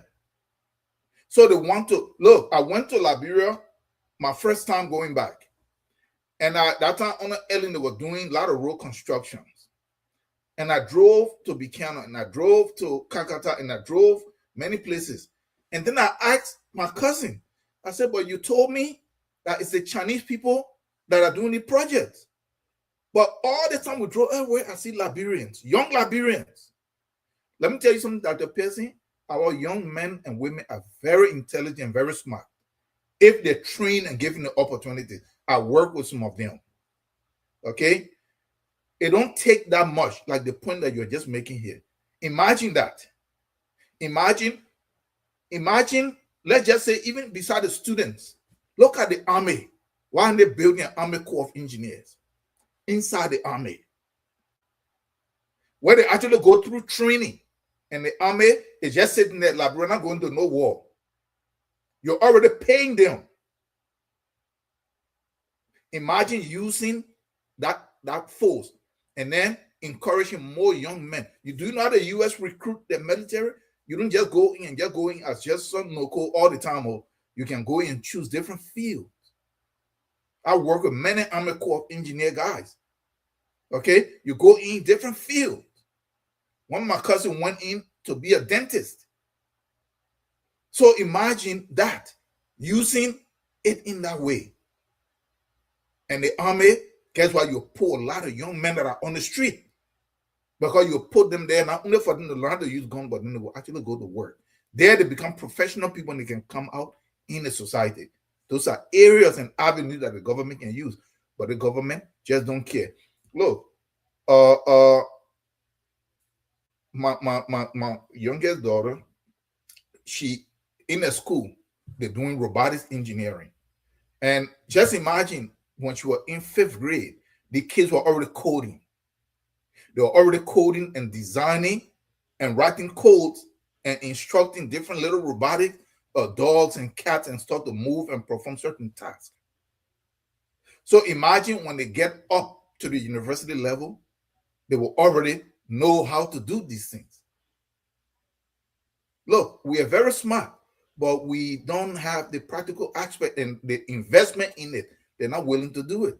They are not willing to do it. You raised the point. Look, how you call him? Leon. Leon raised a point here when we discussed a couple of this. That was Sunday. Yeah, Leo. Let me tell you something, Leo. You see the university?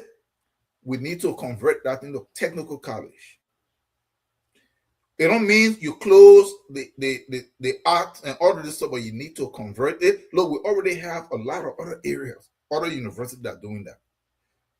Centralize the stuff, convert it to a technical college with engineering, computer, programming, all of the different stuff. The area that are critical now, that all the critical minerals in the AI generation is kind of centering around. That is the next industrial revolution or tech revolution. We need to focus that and start training people. Start training. We don't have the time.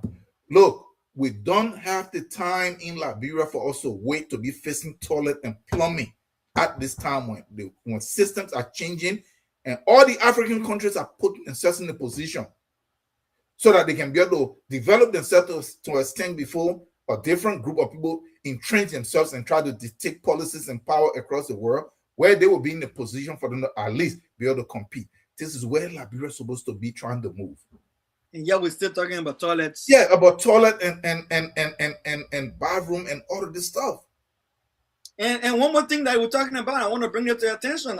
There's this guy, Dr. Tanner, Lester Tanner, that is creating a lot of not creating, but he's a politician recruited into the UL by the encouragement of Dr. Mapaya. And she likes him and she likes what he's doing, but he's one of those who because he's so close to politics, a lot of the guys don't like him. But let's hear what she say about him, and then we'll do a quick conversation. It goes back to the money business also. And so I think people's biggest concern with it is more about the fee. I don't know, maybe it's about the test, but more people who have talked to me about it are concerned about the fee. They want the cost savings, but that's a different question than whether insurance should be required. In terms of the question about Dr. Tenney, I know that that's been one of the most contentious issues, but I will say this, that when I made him the acting vice president for finance and fiscal affairs last year in June, he came. So I'm going to catch that part. So Dr. Tenney is based in US, right? Goes down to Liberia and back and forth. So she said, and I made him. Do you think that was the beginning of his problem? Rather than a merit-based recruitment? Yeah. And look, you remember one of the guys that championed here that Liberia cannot sustain the path that is on. You cannot be recruiting people from abroad when you say you don't have money to run this institution. They demand all these big salaries, like the president herself. 20 grand is too much. That's and then if you add benefits, that's like around $300,000 a year. Why? Because she's from the US. Guess what? A guy that is trained domestically and equipped can also do this job with some supporting stuff for about $50,000-$60,000. I look at the president of Legon, which is a higher university in Ghana, private, is around $45,000 to $50,000. I look at University of Makerere in Uganda, is around $80,000 a year. I look at just Salam, but I'm just talking about in the same, and if you look in the same region, even Africa, they're not very expensive. It's like around $35,000, $40,000. So why do we have, then we'll cry for money. But this aspect of it, we have to work on this. I know Ellen introducing the excuse was that the country just went through this. They didn't have people. And so Dr. Pearson, that's supposed to happen in the first 6 years. Ellen is supposed to invest in human development. Don't send the people to the US. Send them to places where they can stay, train them, bring them back, put them in these positions, train more people. Because the job that I would be willing, that I would say I want to take for 250,000, somebody probably with comparable qualification and ability and understand the environment and live there just like me would be willing to take 35,000 for it because they live there. These things will reduce the wage bill. But we keep doing it. Why are you hiring somebody that you brought them in from and they live here in the US and they go and they come, they commute? We are walking down the wrong road. Yeah, and they get a mortgage to pay and stuff like that. Yes. Let's go further. Let's go further with this. And it solved a lot of problems right away. For example, one of the things that I was most committed to since the day of my arrival was the regularity of pay for UL's faculty and staff. It wasn't just the faculty who were full-time, but also the adjuncts and overload faculty. You know, people were saying, oh, we're supposed to get paid twice, once in the middle, once at the end, but sometimes we don't see at the end and we got to come back and beg for it later. I said, that's ridiculous. And so he was able to execute on making pay regular for our full-time faculty and for our adjunct and overload faculty. That's a big win, and I'm surprised more people don't express their gratitude about that. Will you express gratitude for somebody making sure people get their pay on time? No. But you see, why she's saying that, remember you always say something here, Dr. Pearson, that the bar is so low, right? The bar is so low because, and you know, I have to look at the doctor also from our own perspective. Imagine the people that are already in the system that are very corrupt and she's trying to deal with them. She can't even get anywhere with them. So she is trying to look at somebody that she shares similar ideals and understanding with to move certain things. So like the point that she just made. You will find out that if you are dealing with somebody that is locally inside that been in our university, that is caught up into the same corruption, should be pushing this stuff and nothing will come out of it because that money is not coming because there's people that are siphoning it off. And they're all in that clique, but she brings somebody from over here. And just that thing that somebody did their job that is supposed to get paid for, and that is an accomplishment. Look at that. That is how bad things are in Liberia. Seriously. You know, let me come in. I wouldn't, you know, to be frank, listen, someone is hired to do a piece of job. They did the job, the month end, they get the pay, whether 2 weeks, 1 week, or at the end of the month. For me, that is not even part of their job function. No. In the finance department, that is not even the person getting paid on time. It's not even part of your job function. That's not what I'm thinking about as your job function. Some of the things are even set up electronically and automated, right? Yep. The system send out people pay because you punched in your time card. Mm-hmm. But that is what we are dealing with. So what is one of these major accomplishments that he's making people to get paid now on time? People that already work that were getting paid, that they get paid once or twice a month. How much how much does he make for doing that? So these are the things. If the president herself is making that much, I want to believe he's making a whole lot. But look, I will say this though. I look at it comparatively across West Africa, and Liberian professors are actually making more than professors in Ghana. I mean, like apple to apple. So the only people that, like she mentioned in there, is that those ordinary workers, probably someone is still on $30 and $20 a month. Okay. That includes office staff. Yeah, office staff and janitors and stuff like that, and landscapers. So the people probably getting paid $20, $30 a month still, and they need to come up. But there is a huge gap between her and the professors. They are making between $1,200 to $2,500 depending on the area that you are teaching, and this lady is making in like 20 grand. And when I look at Ghana and other places, the gap is like around a couple of thousand compared to it's like 6 times what they're making. Let's end this. But also I mentioned before the problem of the study leave arrears. We had all this accumulated debt because people just had not been paying the study leave people. He came in and he cleaned it up. You know, all those people got big checks last year fall because we took time out of the money to actually pay the people, you know, and, you know, I could go on. I don't want to spend the entire time on that, but you see, he's working for what we need at UL. And so when we had the opportunity to, you know, we did a search and we had an opportunity to have him apply. What the position is now called Chief Information Officer and Vice President of Finance. He applied. He came out the strongest candidate. So, you know, I understand that many people may have concerns about him for political reasons, but let's separate that from the reasons of him doing his job, which he does. Should we depoliticize LU? Do you think LU should even be having the president appointing the president of UL?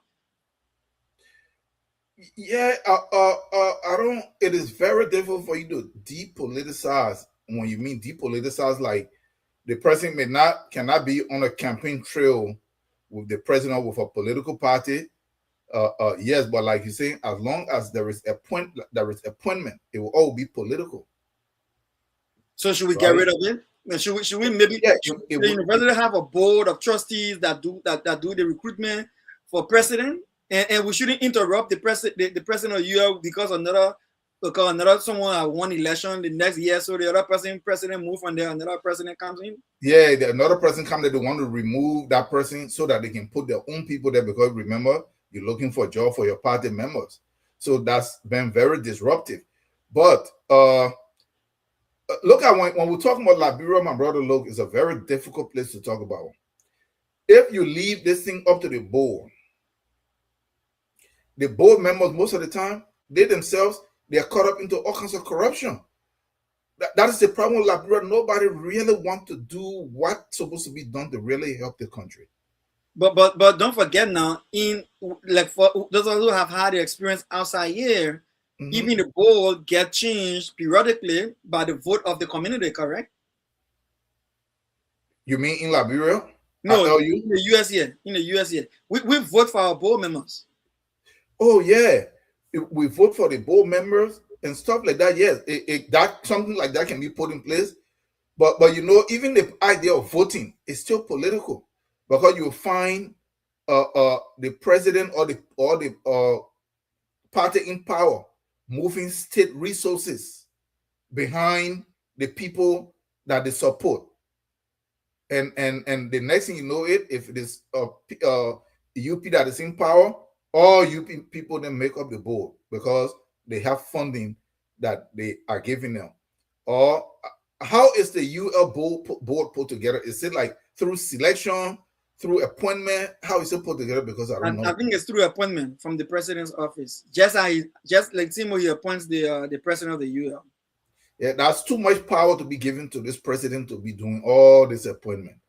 All the presidents in Liberia have been able to do very well to appoint, but never been able to run the country adequately. And that, look, if it is an area where a president or a party have real national driven agenda, that is actually a good thing, because you can put people in those places based on the national agenda, give them tasks, and then they accomplish it. But in an environment like Liberia where everything is about placing your family members and your friends or your political or ally in power, then all these appointments don't lead to anything. It's just people not even competent. You just put them there. And that is the problem that we are having. So that the person you are here, they take you now, they make you a president. You are dealing with all these board members that know nothing, but they have all kinds of power over you. You get frustrated because everything they see it from a position of trying to exercise some kind of empty power based on some kind of ego. And we are dealing with that consistently. It is good for these places to be autonomous, to where they can run. The way Liberia need to get is that we set up this institution with capable people where they can run beyond any government, so that we have consistency.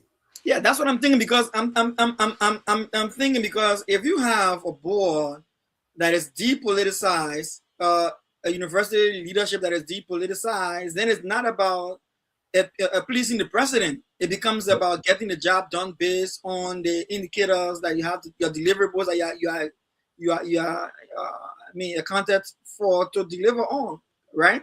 Because if you have deliverables like Mr. President, Madam President, between the next 5 years, this is the plan of the university. These are the deliverables, right?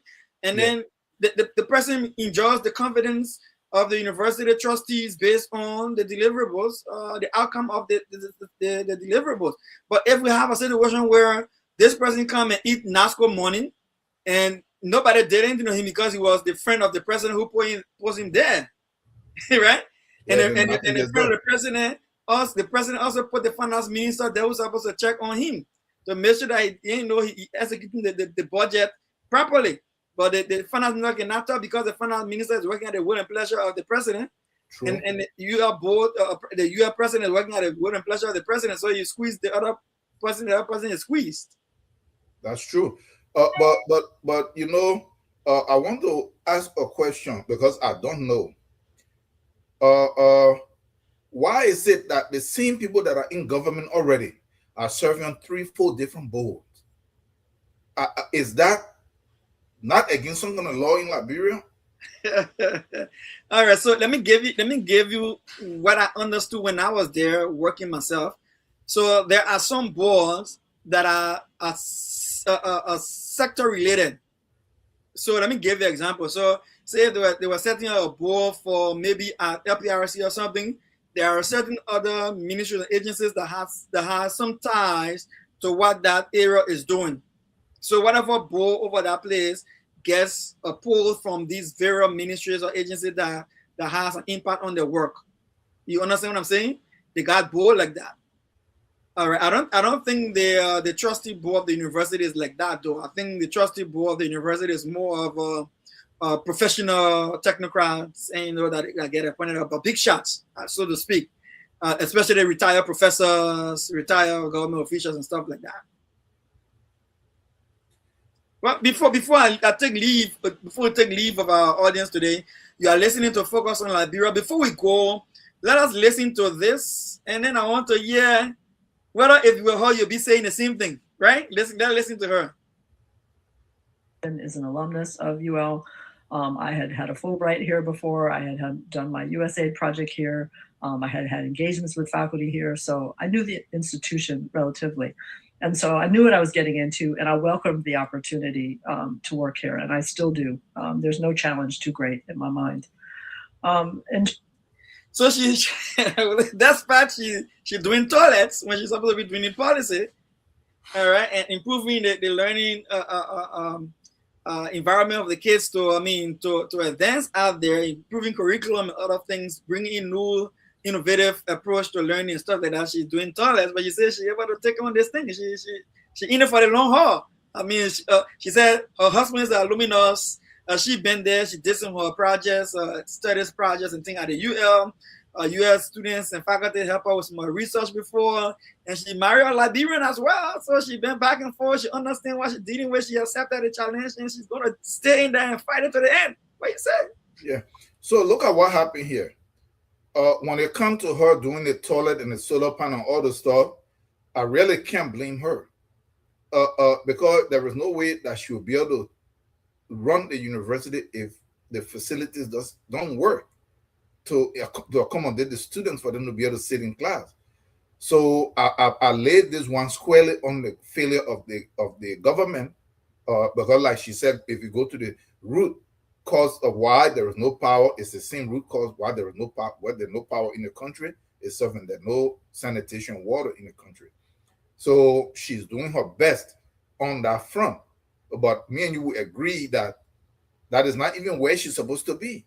She's supposed to be putting together policies and looking at different areas and talking to mining companies and all of this stuff and trying to see between lens and minds and evaluating the global stage to see what trend are things moving, what are going to be like challenges in terms of the type of people that need to produce. in the next 10 years, in the next 5 years, in the next 20 years. And that is how we're supposed to be positioning our curriculum. What I don't know here is that who set the curriculum in Liberia? And that's a question I wanted to ask. At the UL, is it the trustee? Is it the board? Is it squarely on the president, or is it Ministry of Education? Like, or is Ministry of Education only limited to grade school? How does it really work? You're muted.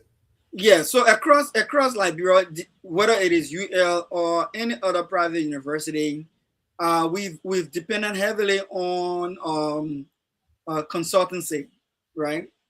Majority of our curriculums were done with consultancy assistance, in as much as all of our major strategic plans, even national plans, are done with major heavy reliance on consultancy, external consultancy, outsourced.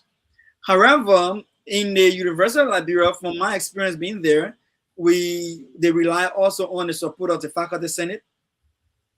All right, the guys who teach within the university, whether adjunct professor or true professor or whatever, those guys play a major role in the different departments in reviewing curriculum, strengthening curriculum, updating curriculum. But no matter what you do curriculum-wise, Ministry of Education has to be in the know, and the Commission for Higher Education, National Commission for Higher Education, also supposed to be in the know and to approve it. Okay. So that's how it works. Okay. But again, talking about the way forward, I want us to discuss two parts of the way forward. Our last 10 minutes, you can get like 2 minutes on each, no problem. I mean, administratively, what can we do differently? And then academically, what can we do differently? Okay. So on the administrative front, the people that are in administration, like the president and all of these people, they're supposed to focus.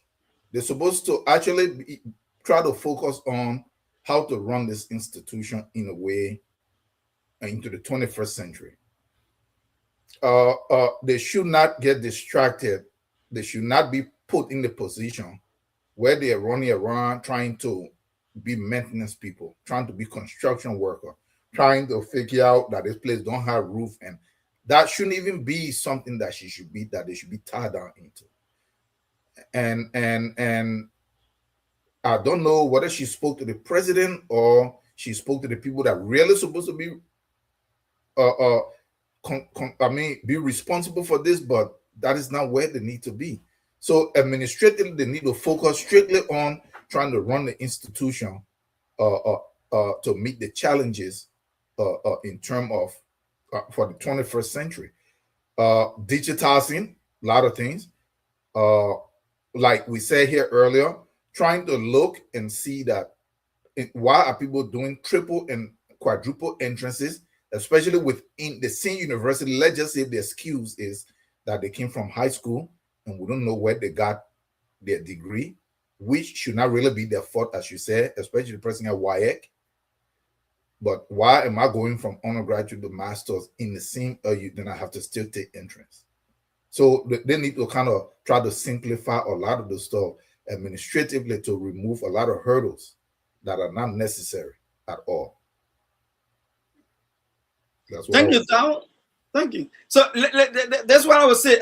Administratively, I think we need to rethink the whole appointment process of the governance of the school, right? Look, how do we get those who run the school to be depoliticized? Because I don't think education fits well if there are political strings attached. True. Yeah, because I think the politician will say, if this is working well for UL today, let's just giving just an example. It doesn't mean it's happening now, but because this was an initiation of maybe Ellen Johnson Sirleaf, right? If I put into it and make it even more successful, they will say, "Oh, this Ellen Johnson Sirleaf project," and then she gets the credit, or it is George's project, so he gets the credit. So I want to kill it and try to find something else. why really reinvent the wheels when something is already working, right? I think we need to depoliticize. I think we need to depoliticize the president, even appointing the president, so that we don't have president change every now and then, because a president will come in now and say, this person was appointed by another person. They would try to undermine me so that the university doesn't run well. Then they would say it's failing under my administration. Get away from those kind of petty thinking, this kind of myopic way of thinking, and think big. Let the university be independent enough to decide its innovative trajectory, where it's going, where it's headed. Let it be able to expand on what it's doing best, right?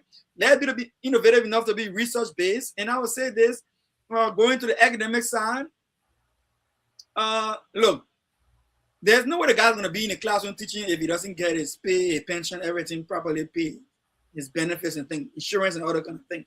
So clear that out of the way, because it is the bridge between strong administration and strong faculty and staff. Because if the administration is not going to get that pipeline running, where the people salary and benefits and other trinkets in between that makes them feel happy to do the job, you're gonna stagnate them, right? You're gonna start for the motivation, and when you start for the motivation, we see what's happening now. We'll put the chalk down, the way we walk out of the classes, it's gonna hurt the kids. Another thing I want to say when it comes to the academic, between the academic and the administration academic, in between that pipeline, is the issue about the infrastructure. We cannot be talking about toilet now. God have mercy. We actually should be talking about a fully digitized classroom now. That should be the argument. Or the projectors, or the flat screen for instruction, or the online library, or the internet service. If those are things we should be discussing, that we need to strengthen it, we need to improve on it. We should be discussing the different instruments in the science lab, in the engineering department, those things that are modern but not yet in Liberia. Those are the things we should be discussing about, right? Not toilet and bathroom and solar panel. Those things are archaic. It's the talking 50 years back. Mm-hmm. In the present. I don't think that's the conversation. So you fix that infrastructure, give us, and I'm not just talking about you, I'm talking about across the country. All of the public colleges and universities must be brought to the present day modern status. Because take it or leave it. Every time we leave Liberia, we come outside Liberia to get to do something else. We need to fit in a bigger world. We need to leave Liberia. Our students and our university graduates, they need to leave from Liberia, and when they go abroad into the diaspora, they need to come equipped to be able to fit in the developed world. You cannot come from Liberia and you get into like India, other places, and you feel like you are in a space environment, like I'm just getting on the moon kind of a situation. It cannot be like that. Somebody should leave from the science college and matriculate over to China or to Japan or to Taiwan and find comparable instruments, tools, equipment, and say, I saw this before, I worked with this before, I dealt with this before. Now I see it is not strange to me. That's the kind of thing we should be talking about, not toilet. And this is what I will say again, my brother Tao. Thank you for tonight. Academically, we should sit down and say, okay, we want to feed ourselves. Agriculture college is no longer sitting in the classroom business. Agriculture college now is moved to Lofa County. Agriculture college now is moved to Maryland County. Agriculture college now is moved to Nima Community College. That's why you're going to do agriculture. Because when you're there, you gotta be producing rice. Yeah. Or you gotta be producing cocoa. Or you gotta be producing coffee. By the time you graduate from there, your graduation success should be, the success story should be that Liberia is self-sufficient in rice production because of agriculture college. Liberia is self-sufficient in the production of cocoa and for export and other kind because of the agriculture college. We should make it outcome driven. Yeah. Productivity, not measured in the degree that your child get at graduation. Productivity should be measured in the produce produced from their learning. Same with engineering. And somebody will say that appears to you guys thinking too big. India is an example. Tao. India they went to Russia, brought scientists and built their own spaceship right in India, with the students standing with the scientists. In the project from the start to the end. When they launched their rocket, they were launching it alongside Indians who took over the project after the Indians launched their first rocket. They trained us from Russia how to go by now. India run their own stuff. Now they're doing submarine. Yeah. But Dr. Pearson, you are mentioning countries that have people that have some level of vision or have vision. They have actual desire. They have self-respect. They have dignity. We lack that. Because you can't tell me that all these governments are just there and they don't even see this. We have a huge mining sector. Where is the geology department? Where is the geophysics department at LU? Where the students go in and they're listening with ArcelorMittal and all of these mining areas, as we're talking about, to be practical, so that if these people look at what Bombing Hill decided to leave, there was no Liberian geology or geophysicists that could run those places.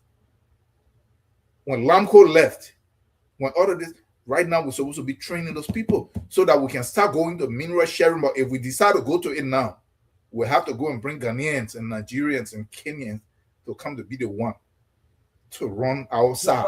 But just as we close, instead of going to bring them to take over, we can go bring them, give them the good pay, be in a university, do hands-on with our kids.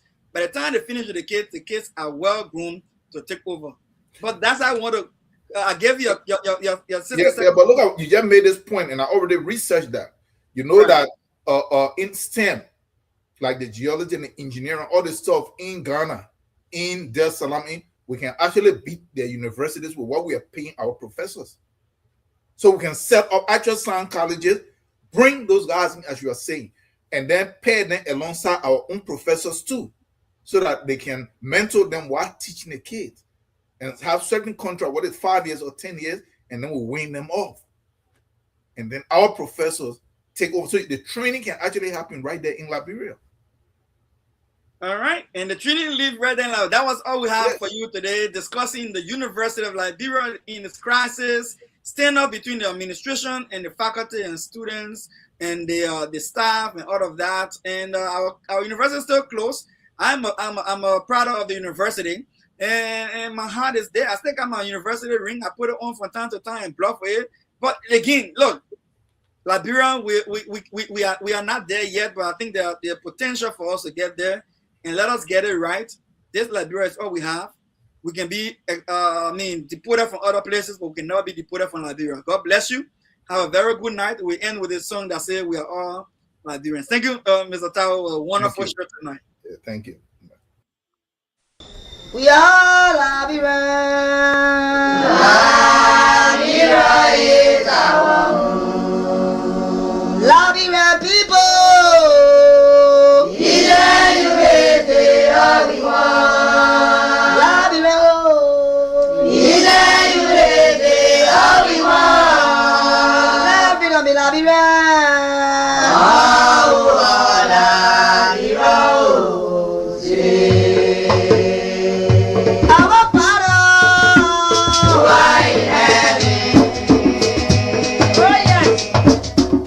Hello, darling.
At Focus on Liberia, we discuss everything Liberia, from education to politics, arts and culture, entertainment, agriculture, history, religion, family, and technology.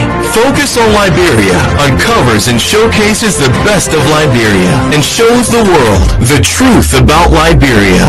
We educate, elevate, and promote all things Liberia. We conduct interviews, panel discussions, debates, and more.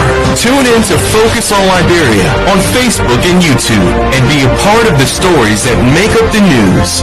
This is Focus on Liberia, and I am Dennis Jah.